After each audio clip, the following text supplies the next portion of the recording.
So it's the next day now. I done pretty much got the engine degreased. Well, just back it up a little bit. So I done got the engine pretty much tore down, the heads off, just inspecting it and all that. And from what it looks like it's a pretty nice running engine there. Like they was like on time with the oil and stuff. There was no sludge at the bottom of it there, so that was a plus there. So meaning the car has had its regular maintenance, or this Impala, whatever that the motor was in, it had its regular maintenance of oil changes and all that. So that's really a good sign, a good telltale sign that the engine is pretty good. Like I said, a little carbon in the intake there, but that's common. Like I said, you're going to see a little bit of that. If it wasn't, then it's a really good engine. But this lets me know that this engine here was running. It was running real good there. And the one thing I can say, top tip, if you're looking in a junkyard, you want to look for the cars that's been in a wreck, for motor-wise, mechanical-wise there. Because otherwise, if the body is nice and clean, straight, ain't no damage or nothing on it there, the reason that car's in the junkyard is because the motor's gone.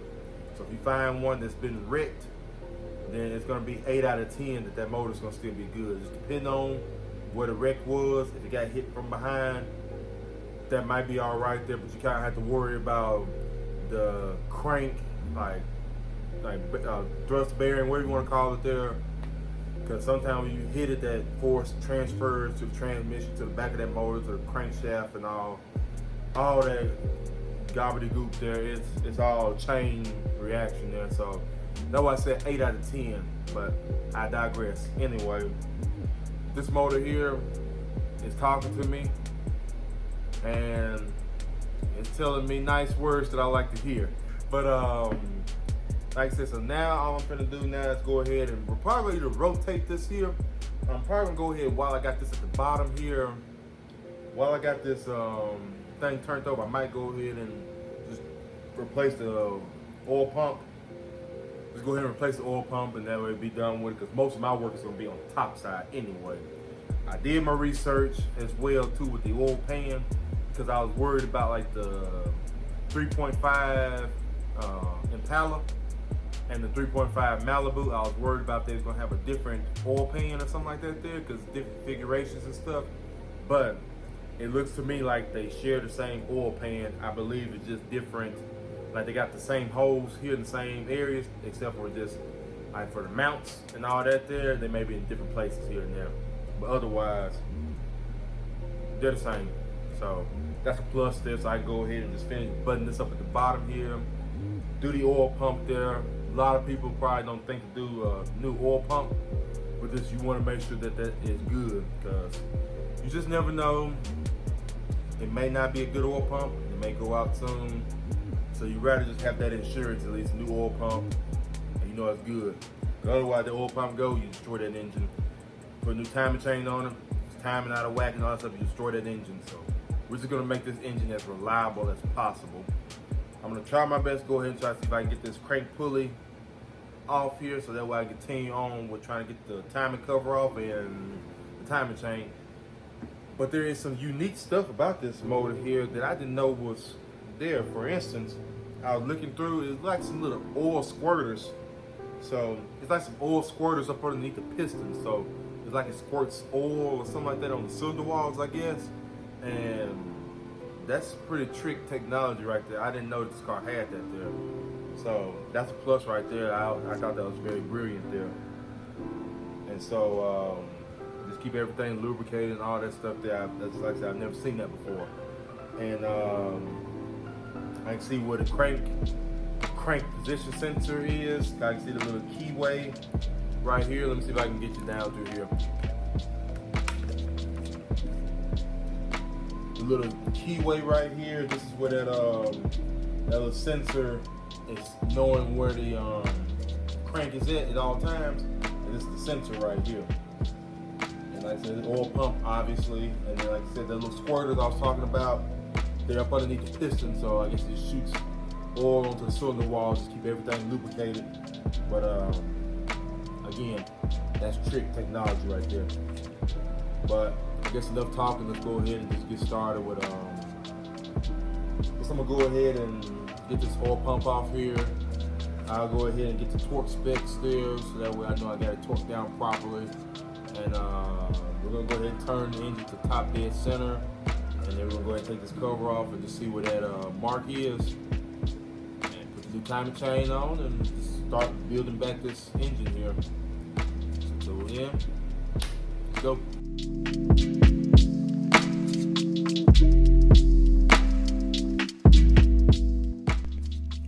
This is a very unique finding right here. I really didn't expect that to be like a little oil rod.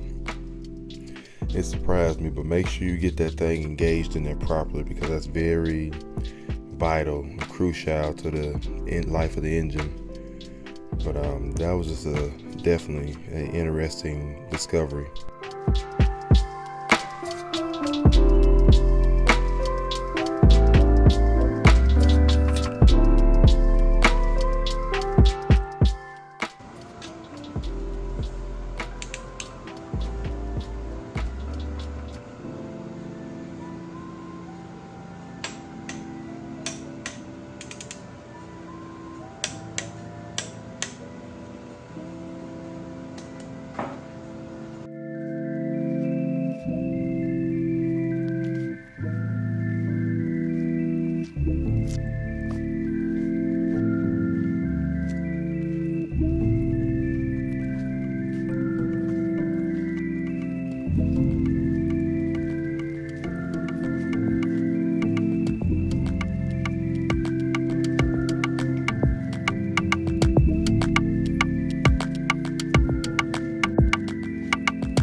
Wow, like I said, this is a very clean engine. Just look at that timing chain right there.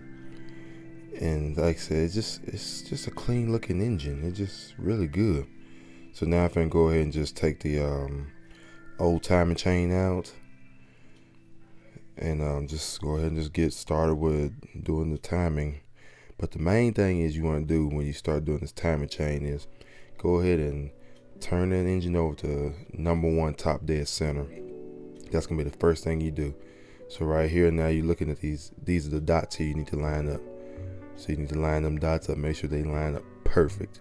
If you don't line them up perfect, you destroy the engine. So make sure it's good. But that's the top dead center right there though.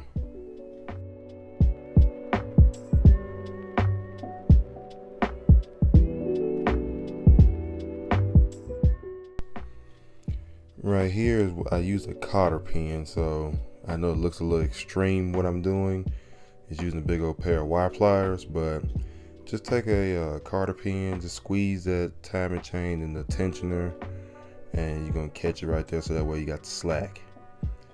And so that's how you're gonna get that off there. I'm gonna go ahead and buzz this bolt off here, and we're gonna go ahead and try to see if we can remove that bottom gear. Now with this one here, that rhymes. This here, the top of that So you're gonna see in a minute. I had to take this off first. At first I said I wasn't gonna mess with it. I think this is something with the variable valve timing. But you just take those little star bits, they T27s, I believe. Just take those off there, and you can take that top cam gear off and that crankshaft gear down there. You can take that off at the same time. This thing was stuck on there pretty good. I had to kind of bump it a little bit, but once I bumped it, it fell off easy.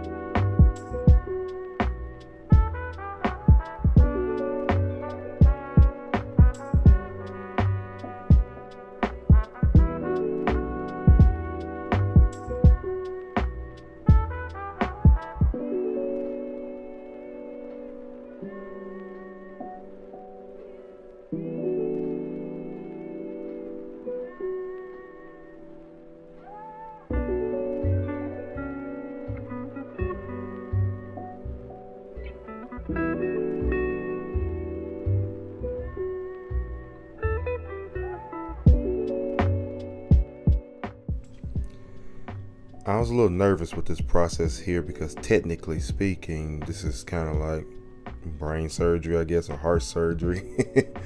It's very, very crucial and it's very technical at this point here.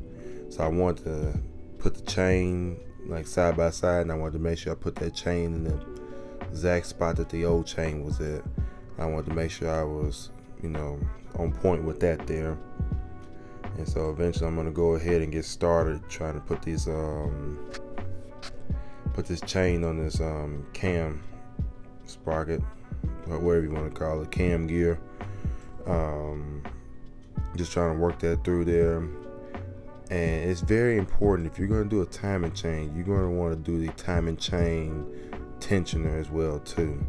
So don't skimp on that. Just go ahead and do the whole thing, do it right, so that way you're gonna do it one time and enjoy the fruits of your labor pretty much.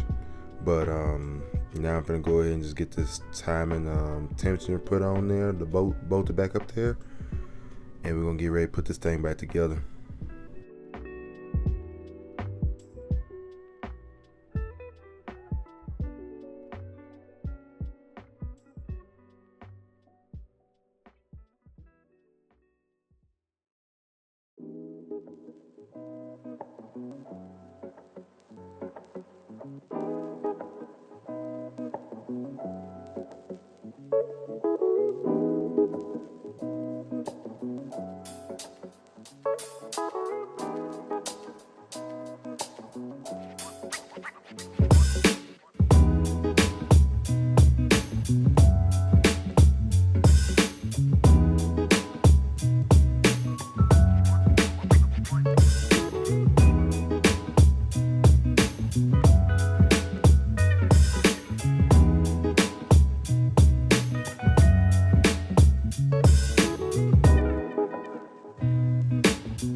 pretty positive that them dots are lined up perfect, and so technically speaking, car should run. So it's looking pretty good right now. Yes. So I'm very proud of that, at least.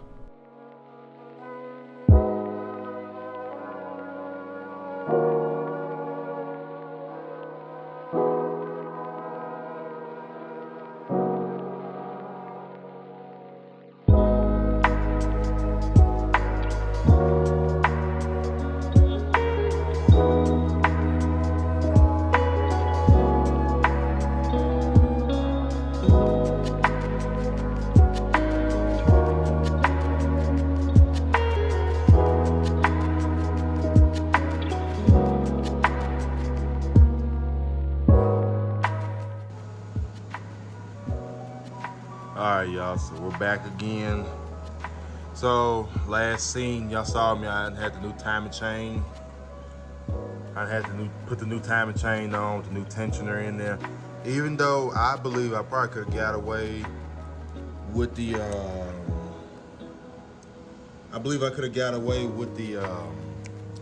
old timing chain, because it looked really good. It really did. But I said I want to go ahead and I want to have record for myself there, because it might have had a timing chain put in it recently anyway. But otherwise, this motor here, especially from New Jersey, is really impressive to me. It really is. I didn't expect any of this here. The oil changes look like they was done, properly, or it has some type of flush on it, and it just looks really good. It don't look like it was abused. Like I said, the cylinder walls and all that stuff looks good. Just regular wear and tear, and just everything looks good on this here. So I think this was a good buy. Till then, what I'm going to wind up doing is I'm probably going to go ahead and start taping this thing up here. Go ahead taping this up here and getting it ready for paint. I want it to look good too, as well as perform good. So I went to my local AutoZone, and unfortunately I looked at the cap here and I assumed that they was all the same color. This right here is a satin black, and this here is a gloss black. So I'm kind of torn between what I want to do, whether I want to do the satin black or the gloss black. At some points, I'm probably saying that I like gloss, and so I'm thinking about just doing gloss black. So that's probably what I'm gonna wind up doing. Until then, I'm gonna go ahead and continue to kind of clean up a little bit more on this engine, take these sensors out here, and like I said, one, they cut anyway, so they're useless to me. And so, so just take those out there, just start taping up the engine, do some painting on it, and while the paint is drying, I'm gonna go ahead and start trying to take these Impala heads off. And we're gonna take stuff off the Malibu heads, and we're gonna just transfer it over, see if it would transfer over first and foremost. It should, but you just never know. You got these, sometimes you got the weird vehicles here and there, and they got different stuff about them. But as of right now, everything looks like it's to be identical to each other. But till then, let's go get the cleaning and taping up, and let's get the spraying, like I always like to do.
So right here you see I'm going ahead and just disassembling the head here. This is the only difference I saw in the Malibu 3.5 and the Chevy Impala 3.5. It was like the EGR setup. It was different. But anyway, I'm going ahead and just kind of clean up the intake, the chambers. Trying to just clean up with a brush, just kind of see what we got. I'm gonna wind up washing these heads out real good and just clean them up really nice. Until then, in this scene here, I already done washed the heads and got them all nice and clean, degreased. So while I wait on those to dry, I'm gonna go ahead and just take a gander at the oil pan and just start putting the oil pan gasket on. And it's simple to do. Just all you gotta do is just put it in the little grooves. It's pretty much self-explanatory.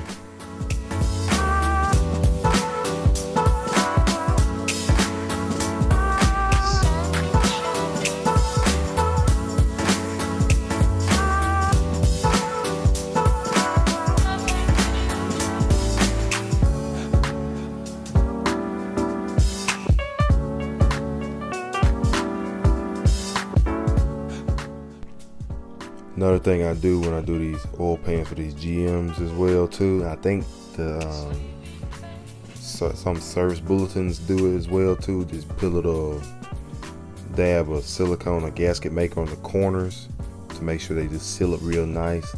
So now I went ahead and just plop down the oil pan on the motor, and now I'm just going ahead and just make sure it's centered real nice. I'm going ahead and starting the bolts now. Like I said again, it's very self-explanatory, if I'm even saying that word right. But like I said, main thing is get all the bolts in there, and don't forget about the bolts that go through the sides. Like I said, I can see how that could be left out, but trust me, you don't want to leave those out. I can only imagine them things just leaking oil like that. But just make sure you get all the bolts in there, keep up with the bolts, and make sure you got them torqued down properly.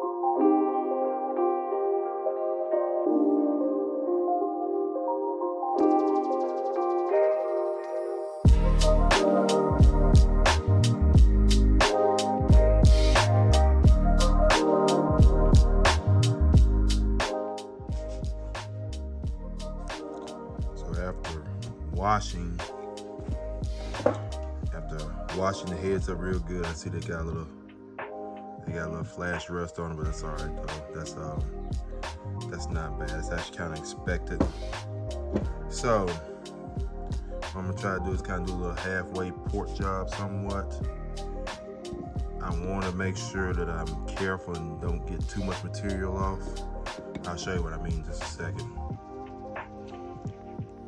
So for instance, I'll get rid of the spider web, but right here, some kind of little hump right there. So see if we can kind of smooth that down some. This one right here is all right. Again, kind of smooth it up, to smooth the transitions. So that way it's no resistance at all when it comes to getting exhaust out. That's one Achilles heel with some of these motors and stuff, is the exhaust. They got plenty of air volume and all that there. Some of it's just the casting of the heads and all that stuff. The beautiful part is it's an aluminum head anyway. But yeah, and so right in here as well too. Try to see if we can kind of get it a little bit smoother somewhat. Just a smoother transition inside. And again, just another kind of smooth transition. It actually looks like it's pretty good anyway. From the inside of the transitions down through there, it actually looks pretty good. So I'm not gonna get too stupid with it. What I probably will try to do, maybe a port match maybe. But even then, I'm probably not gonna get any stupid with that. Because the main key is, what horsepower is breathability. And I believe, if that's even a word, and I believe that the air in this, like the going in here, the air going in here, I believe that that's good. It's just the exhaust, just getting it out. That's what the key is going to be, just getting it out there, just have a freer flowing exhaust. That's where all your power is, where all your power disadvantage is. So main thing is, don't go stupid when you porting these here. Just less is more at this point in time here. Less is more. I promise you it is.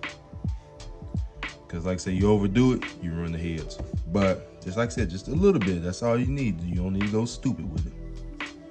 And so on and so forth. So till then, I'm going to go ahead and put y'all on the stand, and I'm going to go ahead and get started. By the way, I'm going to go ahead and use my battery Milwaukee die grinder.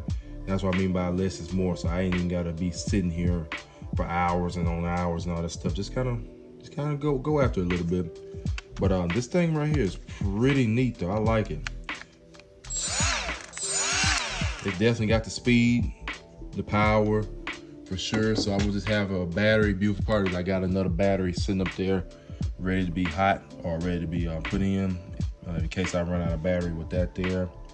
But yeah, let's go ahead and get started with this right here. Let's get the porting. So y'all get a chance to see my new Milwaukee die grinder and these Cornwell, I call them just bits, router bits, I guess you can call them.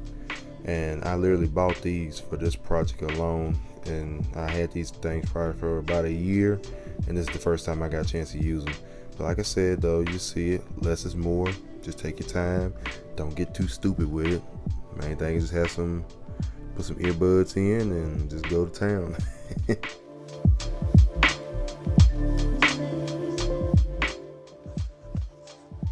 See, got a better stand of it now. So right now I just done the middle one right now. So just a few more little points I gotta get down. I think it's a lot better than this right here though. See the little bump in there, but see, you gotta be careful with that too as well. You don't want to get into no little water jackets or anything like that. So just kind of take your time with it. See, it likes a lot more freer flowing. And so I'm gonna just keep on working with it there. Like I said, just a little bit. That's all you really need. You don't need to go stupid with it. I promise you don't go stupid with it. Just kind of blend it in a little bit. And you'll be surprised at how much that flows. I promise you, you'll be surprised. It'll flow a lot better. It'll feel a lot better. So I would say maybe about 5-10 ponies. Oh yeah.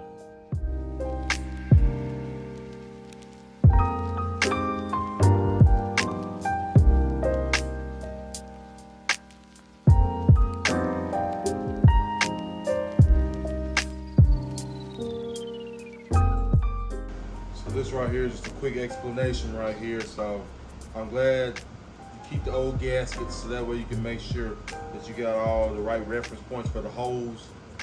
So to be honest, I probably would have messed up because I had this over here, had the right one over there, because I'm thinking you're looking at it from the front. You're looking at it from the front there, but it looks to me like they want you to look from the back. So looking from the back, this is the right side head gasket. And this is the left side head gasket. The only reason I was able to decipher which one was which was some of these little block off holes right here that's in the head gasket. So some of these holes in the head gasket there, I just pretty much matched it up. And how I was able to match it up, I know that this one right here was the offending article on the old one, on the old motor in the Malibu. So I already knew that this was the rear one. And so I made sure to look that up. Saw that little block off plate hole right there. So that's that one right there, goes up there. Obviously, this one goes here, this one goes over here with that little block off plate right there, like a restriction plate. So that's just gonna be just one way to just kind of decipher that. But it seems like with this motor here, with this gasket set, they want you to look from behind forwards instead of looking from the front back. Because otherwise, you do that, that rhymes. Right is gonna be here, and left is gonna be here. Nah. They want you to look at it from the back there, so Right here, right here. Done.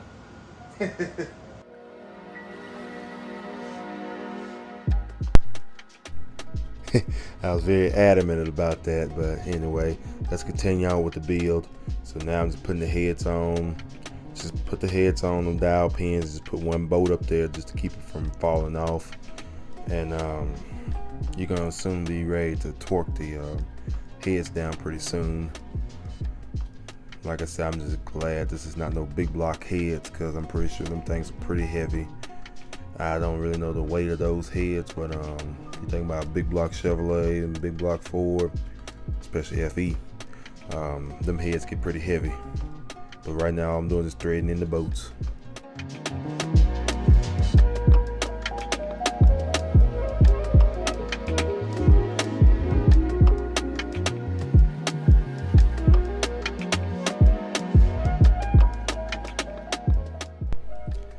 And the main thing, all I'm doing now is just kind of zipping them down with my impact. Pretty much do it in a star pattern or hatch pattern. Just cinch it down evenly so it starts from the inside out. And then, like I said, when you're torquing the heads down, see, I gotta thank Jared for this here off of Car Guys or two Guys Garage, whatever you want to call it. Whenever you got the ladies looking at you, you want to grab the torque wrench up under like that. That way it show the muscles. You know, the ladies love the muscles. Oh man. But anyway, I'm just torquing these things down here for right now. And I think I had that little degree wheel wrong. So what I wind up doing is, since it said, I think it said 95 degrees, I just had to kind of improvise and just do what I had to do. And so I just left it at a 90. So after I torqued it down to that, I put that torque wrench at a 90 and at a 90 degree, and I just pretty much turned it like that and just did like one little bump for that 5 degree. But you'll see in a minute though how I'm doing it. So it should be already torqued there, and you just put that at that 90 and you brace yourself and you pull. Use all your weight that you got. If you're a skinny guy, I'm sorry.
here it is, y'all. The engine is finally done. We got it finally reassembled and it's ready to drop back in the car. There is a few little other little pipes and all that stuff that I got put on there, but otherwise at this point in time the engine is pretty much fully put back together. And so like I said, this engine, it took a little while just to get back together, because like I said, I did it after work, so maybe about 2 hours or so like that, just working on it. But otherwise it wasn't too bad. This is the old one right here that I already had stripped down, so I'm getting ready to take it out. I'm gonna eventually fix that mount back there, and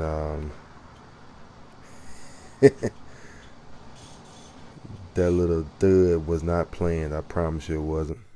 But anyway, I got the motor loose and I'm going ahead and trying to cherry pick it on out. And like I said, it's getting loose. It wasn't too bad. They gave me a chance to try my new what's that little chain hoist thing there? It kind of helps the motor stay balanced. That thing worked beautiful with this job. But anyway though, like I'm still just jacking it up there and just making sure the mounts and stuff is all clear. There was one more hidden mount that I didn't get off, but I finally got it off and I was able to get the motor out then. So now it's coming out now. Out with the old, and soon the new will be in. Like I say, you see what that thing right there does? It kind of helps pivot and tilt the motor. But really, hindsight now, I should have put that jack up under that transmission. That would have helped unwedged it a lot easier. But I did get the engine out. I did get it out relatively easy, but I would have got it out easier if I would have used that jack to tilt it. But all in all, no harm, no foul. And here it sits. The old motor is out. Finally. It's going to the graveyard. And this is the engine bay, all empty. And so we're now ready to put that new one in. So this is the new one right here we got to put in. No, I didn't film me putting it in there, but like I said though, at least it's in there. It wasn't too bad either to put in, but like I said, soon get it running and driving and get to rolling. But I hope you liked the content. I'm sorry it was too long, but like, comment, subscribe, please share the video. I really appreciate your support. Until then, stay busy.